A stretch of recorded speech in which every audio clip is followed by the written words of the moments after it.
ఈరోజు విచారించాల్సిన విషయం ఏమిటంటే గత 40 సంవత్సరాల నుండి ఈ రాష్ట్రంలో తెలుగుదేశం పార్టీకి జీటీఎన్ పార్టీ ఏది లేదు. మరి వేళ పరిస్థితులు చూస్తే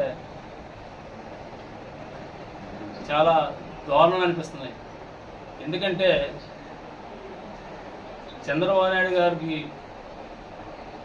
జైలుకి వెళ్ళి దగ్గర నుంచి కానీ ఈ 4 సంవత్సరాలలో ఎన్ని కష్టాలున్నా ఎంత ఉండి అనేకమైన జైలుకి వెళ్ళి కార్యకర్తలు అండగా నించొని పోరాటాలు చేసి ఇవాళ చంద్రబాబు నాయుడు నాయకత్వంలో రేపు ఈ రాష్ట్రంలో ఆయన ముఖ్యమంత్రి అవడానికి ఎటువంటి ఆటంకాలు లేకుండా ఎంతో ప్రయాసపడి కష్టపడి పార్టీని ముందుకు తీసుకెళ్ళాం.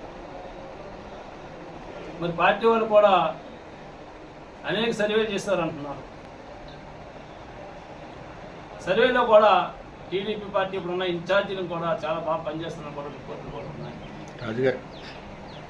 మరి ఈరోజు నేను ఒకటే అడుగుతున్నాను, ఈవేళ గ్రామ స్థాయిలో కార్యకర్తలు కానీ నాయకులు కానీ ఎంతో దిగ్భ్రాంతులు ఉన్నారు. ఎందుకంటే అనకాపల్లి జిల్లాలో ఇవాళ జనసేన పార్టీకి 3 సీట్లు కేటాయించడంలో కానీ మరి నాయకులు ఏం చేస్తున్నారు, అనకాపల్లి జిల్లాను ఏం చేయదలుచుకున్నారని అడుగుతున్నాను కార్యకర్తలు. మరి ఆ కార్యకర్త అందరూ కూడా వచ్చి ఇక్కడ తెలుగుదేశం పార్టీ సీటు పోతే రాజీనామా చేస్తాం కూడా ముఖ్యమంత్రిగా చాలా మంది ఇవాళ రావడం జరిగింది. మేము ఒకటే చెప్పినాం చంద్రబాబు నాయుడు కలిసినప్పుడు కూడా, కొన్ని కారణాల వల్ల వదులుతున్నాం తప్పలేదంటే ఒకటే చెప్పాం. అదొక జిల్లాలోనే అనకాపల్లి జిల్లాలోనే 3 ఇవ్వాల్సిన పని లేదండి. జిల్లాకు 1, 2 ఇచ్చినా మేము బాధపడం. వాళ్ళు మనతో కలిసి వస్తున్నారు కంటే వాళ్ళు సహకరించవలసిన బాధ్యత మాకుంది, మీ మాట వినవలసిన బాధ్యత మాకుంది. కానీ ఇవాళ గెలిచే సీట్లు కూడా మీరు ఈజీగా గెలిచే సీట్లు కూడా ఇవాళ కొత్తలో భాగంగా చెప్పి ఇస్తే ఈ అనకాపల్లి జిల్లాలో పరిస్థితి ఏంటి? ఏ నాయకుడి దగ్గరికి వెళ్ళాలి రేపు కార్యకర్త? ఇటు నర్సీపట్నం వెళ్ళిపోవాలి, లేదంటే వైజాగ్ అన్న వెళ్ళిపోవాలి, లేకపోతే విజయవాడ రావాలి ప్రతి కార్యకర్త కూడా మీ దగ్గరికి. మరి మీరు కూడా ఒకసారి ఆలోచన చేయాల్సిన పరిస్థితి ఎంతైనా ఉంది. మమ్మల్ని దృష్టిలో పెట్టుకోకపోయినా ఇవాళ కార్యకర్తలు రోడ్డు ఎక్కారు, రాజీనామాలు సిద్ధపడుతున్నారు. తెలుగుదేశం పార్టీ సింబల్ ఉండాలి, తెలుగుదేశం పార్టీ ఎమ్మెల్యే ఉండాలని ఒత్తిడి చేస్తున్నారు. మరి ఇవాళ మీరు ఏ దృష్టితో మీరు ఒకే జిల్లాలో 3 సీట్లు కేటాయించారు అనేది ఆలోచన చేయాల్సిన పరిస్థితి ఎంత ఉందని కోరుతున్నాను. ఒకసారి మళ్ళా పెద్దల గౌరవనీయులు మాజీ ముఖ్యమంత్రి వర్యులకి నేను విన్నపించుకుంటున్నాను. మరి అనకాపల్లి జిల్లాలో తెలుగుదేశం తరపున ఒక కాపైనా మీరు ఇచ్చారా అని అడుగుతున్నాను. వీళ్ళ సోడవరం కూడా రాజుకి ఇచ్చారు. మరి తెలుగుదేశం పార్టీలో కాపులు ఉండాలా వద్దానో నేను కూడా అడుగుతున్నాను ఈ సభాముఖంగా.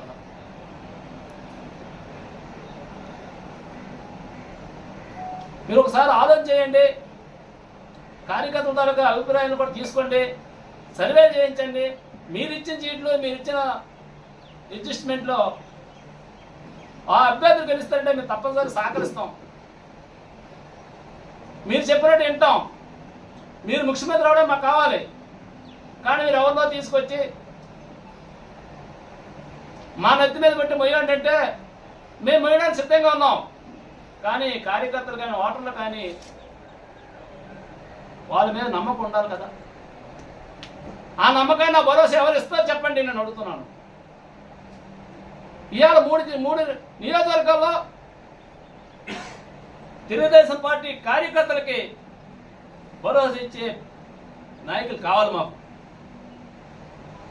లేకపోతే ఆ రోజు ఎన్టీ రామారావు స్థాపించిన తెలుగుదేశం పార్టీ సైకిల్ గుర్తు ఇవాళ తెరమరుగయ్యే పరిస్థితికి ఇవాళ ఈ జిల్లాలో వచ్చింది.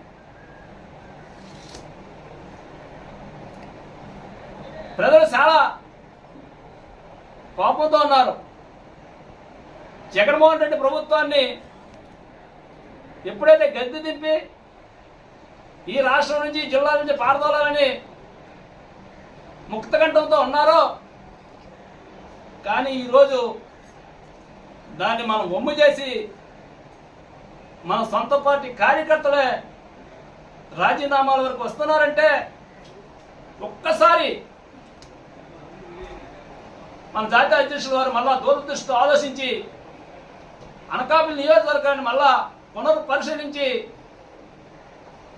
నిజంగా వాళ్ళు ఇచ్చే సీట్లు గెలుస్తారంటే మీరు ఇవ్వండి, లేదా మళ్ళా సర్వే చేసి ఎవరైతే గెలుస్తారో వారికి ఇచ్చి మిగతా జిల్లాలో ఏ విధంగా ఒక సీట్లో 2 సీట్లో కేటాయించారో అనకాపల్లిలో కూడా ఆ విధంగానే 1 సీట్లో 2వ సీట్లో కేటాయించి